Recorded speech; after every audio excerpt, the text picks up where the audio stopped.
Hello, this is Chaba, and today we are going to bring our haircuts to life by creating hair bones. This method is also game ready, and I will show you how to set it up in Unreal Engine in the next videos. But first, we will make it in Blender.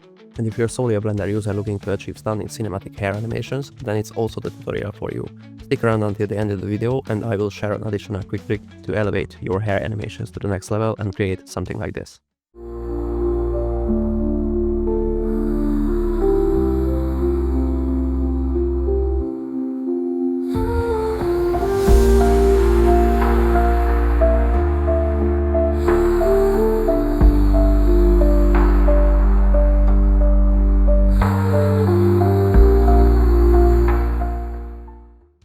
First things first, we need this extremely helpful add-on called Wiggle 2. If you search it for online, you will find multiple versions and links, but the one I have provided in the description is guaranteed to work in Blender 4.3. Once you have the add-on, install it the usual way. After installation, you will find it under the animation tab right here. When you first launch the add-on, it starts off muted. Simply unmute it and make sure you have armature in the scene, otherwise the add-on won't work. Now let me explain the base logic of the add-on. To demonstrate, I quickly create some bones. Next, switch to pose mode.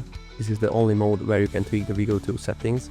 When you select a bone, you will notice there are controls for both head bone and tail bone, depending on which bone you have selected. The bone head settings are typically only available for parent bones or the main controlling bones in the rig, and the child bones will only have tail option, which is exactly what we want mainly. These settings are all self-explanatory and onto the point, but I will talk about that later.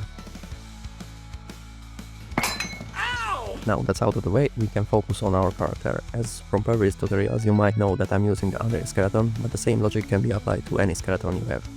Okay, let's select the rig, then go to edit mode, select the head bone, shift D to duplicate it, move it up on the Z axis, go to armature, clear parent, then with the bone still selected, shift select the head bone, then with Ctrl P, parent it, and click keep offset. Name the bone, for example, hair base, then with E, extrude it along the hairline. Name it again, for example, hair back. Now extrude it a couple of times, don't go overboard with it. The maximum I would suggest is 4 bones per hair segment. Now let's select the hair base, then extrude it in a different side. Let's name this hair right, then extrude it again. Same thing, select the hair base, then extrude it left, and surprisingly, I'm going to call it hair left, then extrude it a couple of times. Now that's done, we can go out of edit mode, select the rig, then the hair.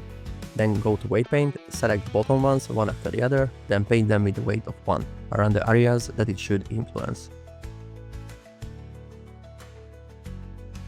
Now let's circle through the next round with only a weight of 0.2, for example. Logically, as we are going up, the influence is getting weaker. Therefore, the next round I will paint it with a weight of 0.1. Obviously, it depends on your hair form and it's totally up to you, but in my case, it's going to work just fine. And for these remaining 4, I'm not going to apply any weight, since even if stiffness is set to a higher value, it's still going to wobble the hair too much. These bones are more for structural clearance, will also allow in the bones a more natural movement around the head. Now that's done, let's set some values, make it less stiff on the bottom and gradually increase as you go up to the top of the head. Just play with the values and see what works for you. I'm going with 100, 200, 500, 1000. We don't want any stretching, obviously. For damping, I'm going to set the lower ones to 2. To make the settle more quickly because of the stiffness, they will wiggle around more. There's not really right or wrong usage of these options, it really is depending on what you want to achieve. Typically, you would want to use bone head as well as tails, but you can totally get away just using the tail option on the lower hair bones. As you can see, you can set collision as well, but what I would recommend is, if you want to use that, is to just create a duplicate of your character and scale it down. Or create the basic shapes that act as a collision object that you can later hide for rendering. Then work your way with the collision, otherwise it's going to explode, since more probably it will touch the surface of the character. You can set up wind and its strength here if you have a wind force in your scene. Now let's get out of pose mode, hit play, and now you have a functional hair inside Blender. Now this Wiggle 2 can be baked and exported as an animation to a game engine, but this behavior on its own it's not going to translate at all. We need that so we can visualize what it will look like inside Unreal. But if you just want this in Blender, then you are all good to go.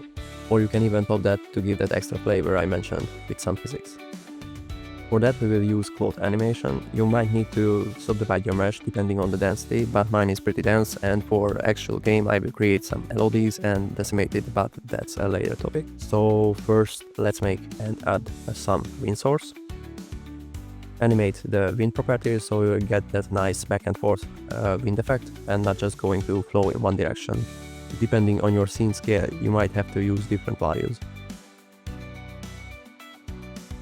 Okay, that's done. Let's animate our character on how we want it. Then if you're satisfied with it, bake down the wiggle so it will be more responsive.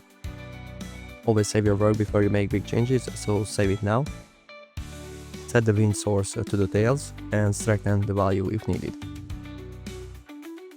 Check this, override current action. This will bake wiggle on top of your current existing animation. Hit bake wiggle. Now it's baked. Select the hair, create a new vertex group and paint the top of the head with a weight of 1. Going downwards you want to add 0.2 and 0.1 and 0 in the bottom. Again, it depending on your needs, but this usually works. Go weights and add some smoothing to it. In edit mode we need to select the root of the cards.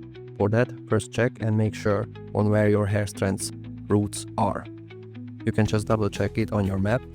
Now back in edit mode, with box select the root while holding shift. Doesn't have to be extremely precise. Now it's done, go to vertex groups and assign to active group. Now the roots all painted with a value of 1, so this way they don't fall off during the cloth animation. Go to physics, add cloth, select a present, for example cotton. Don't bother by the vertex mesh I have here, it's because my scene is in Unreal measurements. And just a really important info, do not try to animate or use physics if this measurement is set, because most physics inside Blender doesn't respond well for this kind of changes. I animate like this because I'm used to the pain. So basically it can behave really different if the measurement is the normal one or it is 0.01 like mine here. The main difference lies in the vertex mesh settings, so just leave yours as it is. And if you happens to be using my kind of scene measurements and you want to try this, then do not touch the vertex mesh and you will be all good. So that said, we will only need to set up the pin group under the shape to the vertex group we just created. Select that, check in dynamic mesh, check object collision, and you can experiment with self collision as well. Lower the friction, set the distance to a lower value, set some impulse clamping. This is to avoid some unwanted jittering. The forces you can turn off wind or you can leave it on. Since my wind is extremely harsh and I already have the wind movement from the actual bone movements, I'm not going to use that. You can also set a higher tension value at stiffness, and then damping you can reduce it, because typically we don't really want the hair to stretch at all. Set up some basic forms for collision objects, add them collision, set the friction to a bit lower value, 1 for example, and that's it. You can try to check it in real time, but it's better to just bake it down and see the results. So that's it for today. I hope you found it helpful. If you did, please leave a like, subscribe, and I will see you in the next one.